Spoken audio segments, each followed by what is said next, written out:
係好多新嘢同好多正嘢，咁所以大家記住，聽住啦，OK，就唔好 miss 咗呢次，因為都真係幾正嘅。我俾一個新嘅 feature 你睇先。第一樣嘢，有冇人知道有 Flows 呢件事？係喺我哋系統之一嘅，以前係冇嘅，而家咧就 include 咗個 free version 俾大家，得唔得？所以係唔使錢，唔使錢，因為你哋係我哋學生，俾呢一個 tool 你哋用嘅。電商顧問、策略、採購、營銷、營運，所有問題都可以問。呢一度咧係將我嘅知識大部分擺落去，亦都會不定期咁去更新嘅。OK，please take advantage of this while I can make it free. I don't know how long, maybe few months. I don't know. OK，so this is free. 咁幾多人好似 Anson 咁有類似咁嘅問題有冇噶？揀產品睇來睇去，唔知係呢個啊，定係唔知嗰個啊？點樣揀產品有冇？你下一樣嘢可以做嘅就係記住揾產品，第一要個人需求啦，你要明白呢件產品啦。你可以唔明嘅，只不過唔明嘅產品情況底下咧，會做到10萬蚊一個月最多。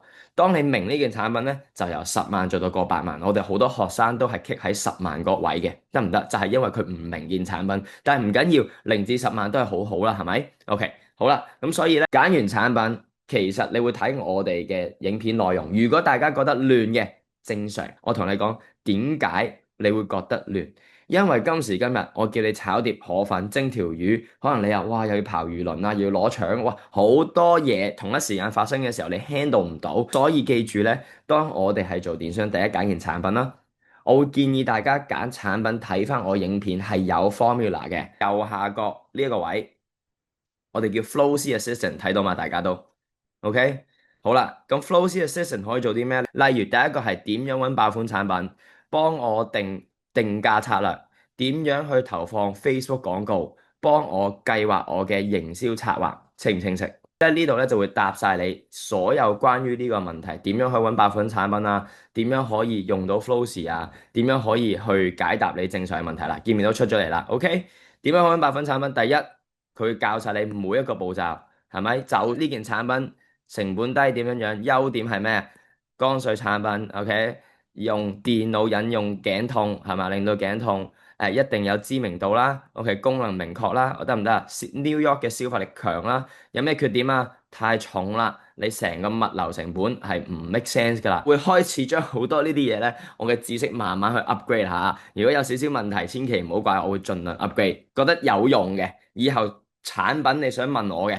OK，而家就可以問佢啦，你唔使問我去確認產品啦，因為其實咧大致上係 at least 有50%嘅嘢喺度噶啦。OK，建議嘅零售價、估計嘅利潤答埋你啦。Lithium battery，所以唔建議你報關要搞啦。FCC 認證唔建議你跟啦。OK，目標嘅受眾可唔可以將呢個然後抌落去再揾產品啊？梗係可以啦。仲有記住季節性，例如母親節、聖誕節，正唔正先？我想問。So this is the newest function that we have added，which is called product analysis。我嘅建議，你哋想最簡單易做到嘅產品，係一啲有功能性嘅產品。因為如果你主打淨係得意咧，我好驚你哋上完5萬、10萬，跟住變咗零，好多時候都會發生呢件事，咁就唔好啦。OK，長遠嘅產品就係一啲 functional 嘅產品，市場整體需求嘅。我問你，如果你今日冇咗隻耳環，你會唔會死啊？唔會唔會。㗎嘛。但係如果你頸痛，你瞓唔着，你會好辛苦，係咪？係。我用完之後嘅效果，因為我所有客戶買嘅嘢都係希望有個效果噶嘛，我買完之後有個效果噶嘛，同意嘛？啊，乜嘢鞋係解決到痛點啊？呢對鞋可以同你增高同瘦腿，你係咪有興趣多啲啊？如果同你講呢對鞋純粹係靚，咁解決唔到痛點，呢個就係個分別啦。解決客戶嘅剛性需求就等於功能。嗱，大家都喺度啦，我講一樣嘢可能會同課程有少少出入嘅。OK，尤其是你揀產品，揀一件你過往呢3至6個月買過500蚊一件產品，問自己點解你買呢件產品，了唔了解呢件產品喺邊度買？你上網買定線下買？OK，咁呢件事會俾到你一個咩感覺呢？你揾之前跑步之前，我哋拉筋先，拉筋即係話進入一個了解客戶嘅狀態，因為我哋做咗消費者太耐。我哋而家要係俾消費者一件產品，我哋要調轉個角度去睇嘢，就係解決緊消費者嘅乜嘢痛點。咁所以 warm up 咗先，記住揀完產品先至做網站，做完網站跑完廣告，我一 one on one 同你一 tune，無論呢件產品係乜都會出到單，只不過適唔適合嗱，記住咧，因為個 landscape 係喺度變緊嘅，真心嘅。即係其實每半年或者每3個月好多嘢都會變緊，but so that's why I'm trying to update you。我會講佢如果我了解嘅思維就係，you use your TikTok Shop to test what goes viral。因為 TikTok Shop 咧，其實咧冇一個人我知咧賣產品賣得特別好嘅，因為佢整體上咧嗰個平台咧係爆流量嘅啫。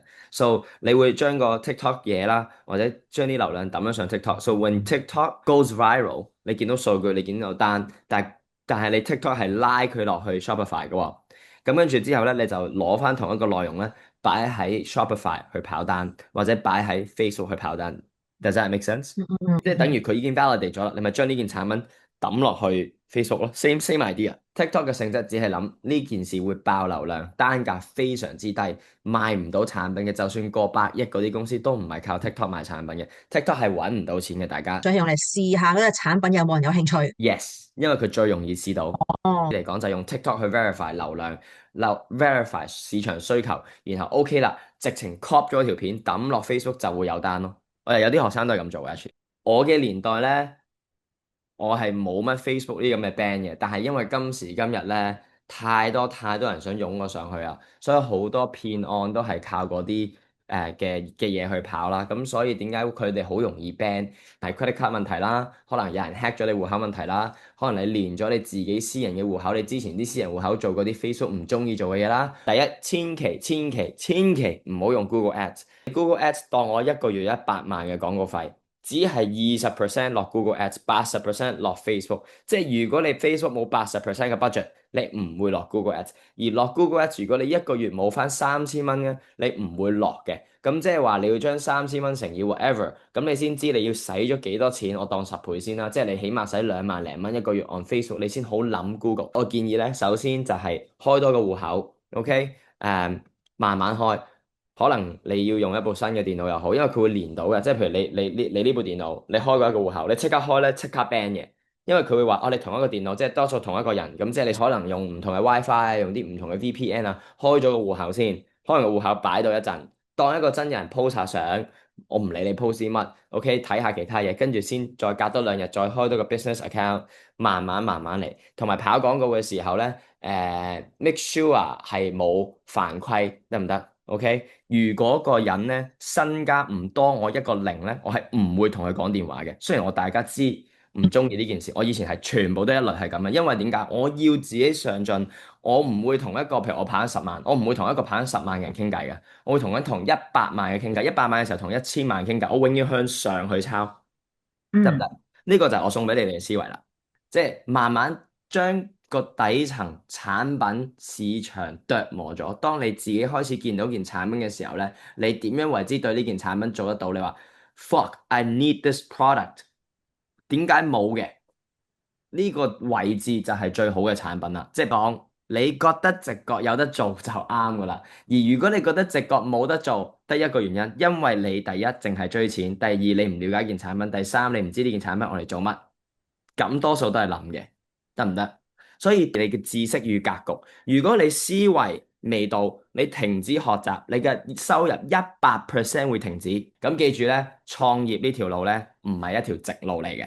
OK，但係一個新嘅嘢令到你哋可以按部就班去行，亦都設計咗一個 flow 同埋聯合咗 AI。當時就算我一開始嘅時候 AI 都未有咁成熟咧，而家係可以幫到你哋。記住送多份禮物俾自己，生意係自己嘅。OK，你學到幾多係自己嘅，擺時間去浸你自己，呢個係一門專業，呢門一個手藝，一個能力嚟嘅，得唔得啊？所以起碼一個星期擺3個鐘，我都係嘅，起碼3個鐘，一個月擺10幾個鐘咧，呢個就係你磨練嘅一個知識，然後變成你嘅能力，以後成世就跟住你走。大家可以 feel 到，我唔係淨係求其出個咁嘅課程就搞掂，我希望大家係做到，冇對外去宣傳啲嘢。So I just want you guys to be successful. I want everyone to help each other. 我想有個正能量嘅圈子，希望大家可以慢慢做到呢件事。加油，Have a good weekend. Take care. I'll see you guys